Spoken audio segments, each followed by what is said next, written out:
Buenas noches con todas y con todos. Esperemos un segundo que estén las diapositivas.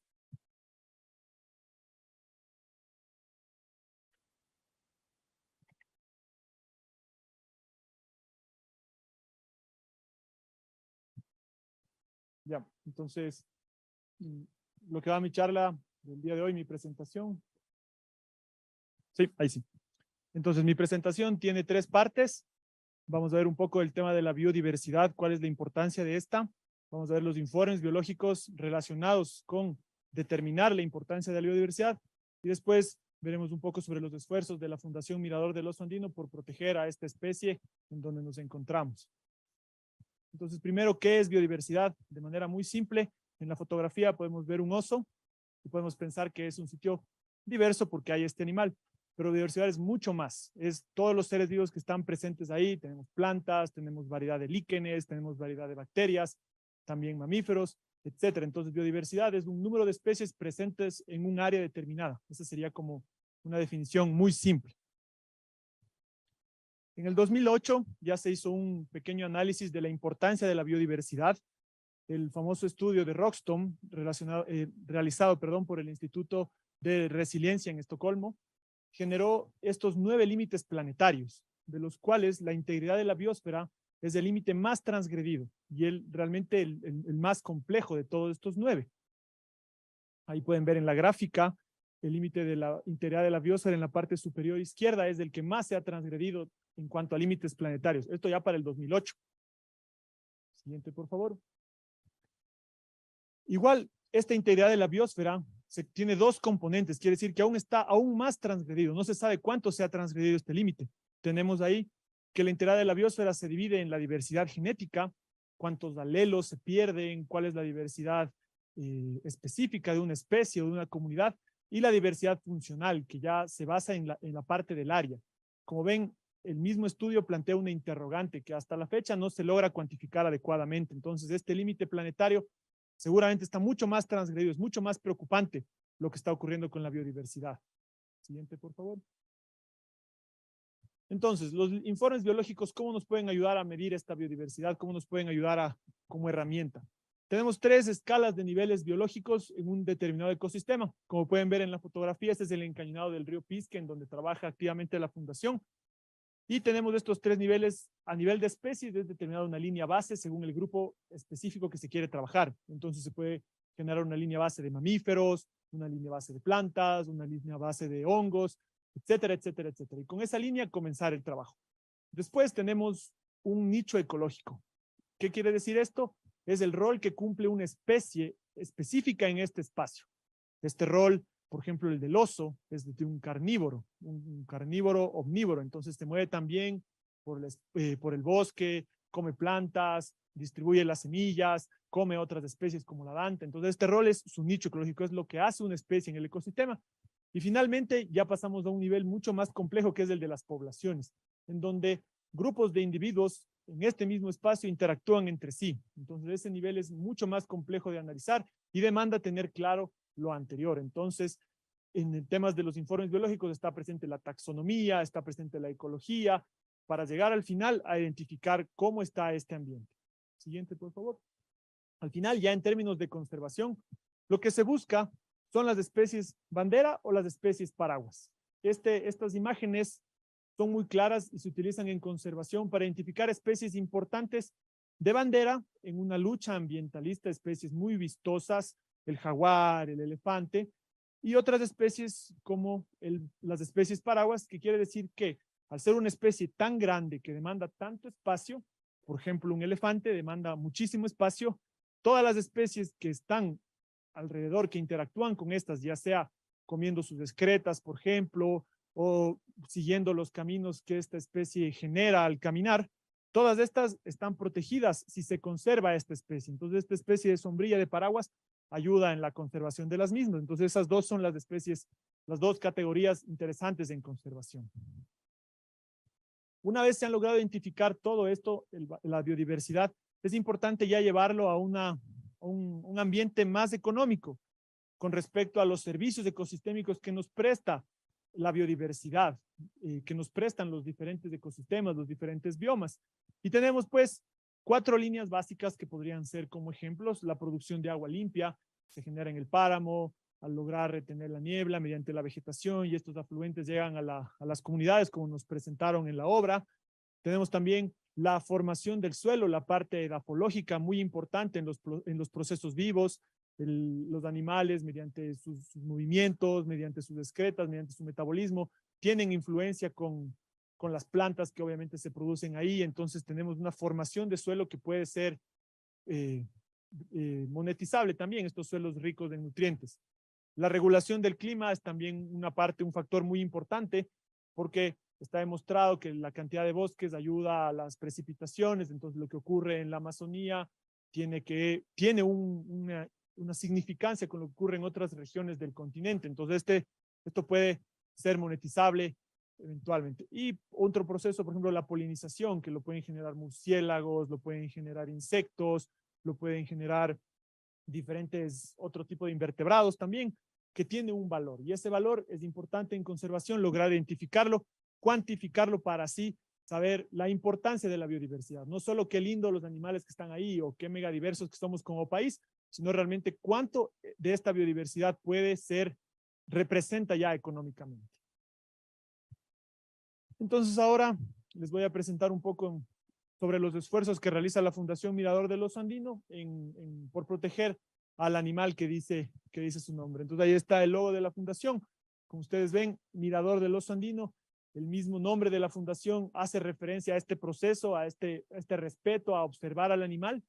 Y tenemos pues, voy a hablarles sobre un poco la fundación y 4 ítems importantes que tiene de nuestro trabajo, que son el catálogo comportamental, la ecoambulancia, la restauración ecológica y la casa OMEC. Siguiente, por favor.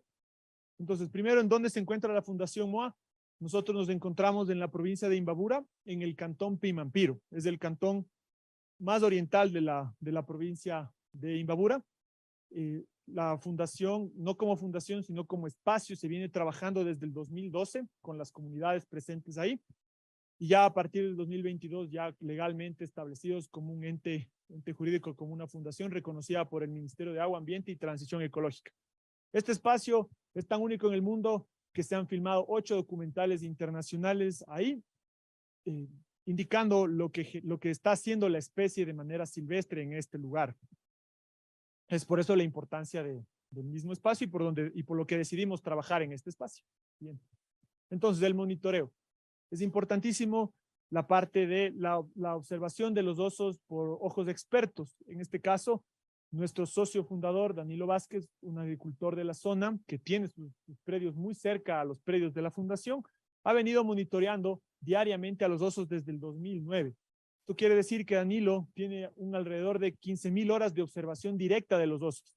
Este valor lo coloca como un experto, como el experto mundial en osos realmente, porque es la cantidad de horas de tiempo que ha invertido, le da fácilmente un postdoctorado en la etología de la especie, en lo que está haciendo el animal. Entonces esto se da todos los días, diariamente, en la mañana y en la noche. Danilo está monitoreando los animales. Igual otras personas han sido capacitadas y han aportado, pero realmente es Danilo Vázquez el que está ahí al frente revisando a los animales. Siguiente, por favor. Esto nos ha permitido identificar a los animales. Tenemos 46 osos debidamente registrados que tienen nombres cercanos a la comunidad. Es una comunidad de personas mestizas, entonces se les ha puesto nombres de personas mestizas para tener una cercanía con los mismos. Entonces tenemos a Pablo, tenemos a Darwin, tenemos a Bernardo, etcétera, etcétera, etcétera. 46 osos registrados. ¿Y cómo saber que esos 46 osos son efectivamente distintos? ¿Cómo saber que no es la misma fotografía? Me dirán ustedes. Y pues es muy fácil. Siguiente, por favor. Es por las marcas faciales. Nuestro monitoreo nos ha permitido evidenciar las marcas faciales de estos animales desde su nacimiento hasta su adultez. Realmente el monitoreo ha sido total. Esta es la primera osa que llegó al mirador. Esta osa se llama Josefa y tiene una especie, un antifaz. Es mal llamado oso de anteojos, por favor. El nombre correcto es oso andino, porque no todos tienen el anteojo, no todos tienen el antifaz. Entonces, esta primera osa que llegó, tiene estas dos marcas, una hacia su oreja izquierda, otra hacia su oreja derecha, donde don Danilo siempre dice que tienen un pato pegado en la frente. Entonces, muy fácil de identificar. La misma marca con la que nacen los individuos se mantiene hasta su adultez. Entonces, viene de qué mamá, de qué oso es el que nos visita nuevamente, etcétera, etcétera, etcétera. Esto nos ha permitido, ya con la Fundación BMC, la Fundación Colombiana Biodiversity Management and Conservation, ellos nos han asesorado y nos ha permitido hacer el primer catálogo comportamental ilustrado del oso andino, en donde, revisando 250 horas de material audiovisual grabado en directo por Danilo, se logró identificar 90 unidades comportamentales de distintos osos en este espacio y agruparlas en 15 categorías comportamentales. Entonces, estas categorías están agrupadas. Por ejemplo, ahí tenemos un ejemplo de desplazamiento. Si el oso se desplaza de manera vertical, de manera horizontal, si trepa por las peñas, si sube a los árboles, y etcétera, etcétera, etcétera. Siguiente, por favor. Tenemos también en este espacio, está interesante el lugar porque no se trata de un área protegida, sino se trata de un espacio en donde está la comunidad. La comunidad está cerca a los osos, existe una interacción. Y al inicio era una interacción negativa, pero a raíz de nuestro trabajo hemos tenido contacto con la Universidad de Bremen, que nos facilitó el programa de la ecoambulancia. Hemos logrado generar una interacción de neutro a positiva con el animal, enfocándonos enteramente en la educación para el desarrollo sostenible. Eso ha sido nuestro gran enfoque en este espacio. ¿Y qué quiere decir este desarrollo sostenible? Es que nosotros nos manejamos en una ética ambiental. No planteamos un espacio moralista en donde nosotros como biólogos, nosotros como investigadores, como miembros de la fundación, les decimos no conserves y ya, sino simplemente tratamos de entender la situación de las personas, llegando con un discurso apropiado y conversando con las personas y entendiendo que la realidad de ahí es compleja. Tenemos osas ahí que en búsqueda de alimento han encontrado vacas amarradas a postes y pues las osas se las han comido. Entonces, entender esa situación, entenderle al problema desde las personas y no desde el animal, nos ha llevado a buenos resultados en este espacio en cuanto a la interacción con los animales y la interacción obviamente con las personas. Siguiente, por favor. Esto nos ha llevado igual a un proceso de restauración ecológica. Como fundación, sería muy vistoso hacer un proceso de reforestación y llegar con 10,000 árboles de eucalipto, sembrar, tomar lindas fotos y listo. Lo que nosotros hemos hecho es, entendiendo la biodiversidad, entendiendo que los osos se alimentan de los higuerones, de los motilones, del moquillo, que son árboles específicos de la zona nativos, colectamos las semillas, las germinamos, las sembramos y con la comunidad procedimos a buscar los mejores espacios para restaurar ecológicamente el ecosistema y que el animal tenga estos corredores y mantenga su alimento por la próxima década y así evitar, por supuesto, el avance de la barrera agrícola y el deterioro de los bosques. Siguiente, por favor. Y a futuro, lo que esperamos algún día poder hacer, parecía un día muy lejano cuando lo planteamos, pero el día de mañana estamos invitados ya por el Ministerio de Ambiente, Agua y Transición Ecológica a participar del primer taller del desarrollo de las medidas OMEC. Las medidas OMEC igual vienen a nosotros a través de la Fundación Colombiana Biodiversity Management and Conservation, que significan otras medidas efectivas de conservación. No existen en el país y nosotros como Mirador del Oso Andino planteamos ser el primer espacio OMEC del Ecuador con la construcción de un aula viva, un laboratorio de trabajo para la comunidad que permita el desarrollo de estas medidas y, por supuesto, la conservación efectiva del animal.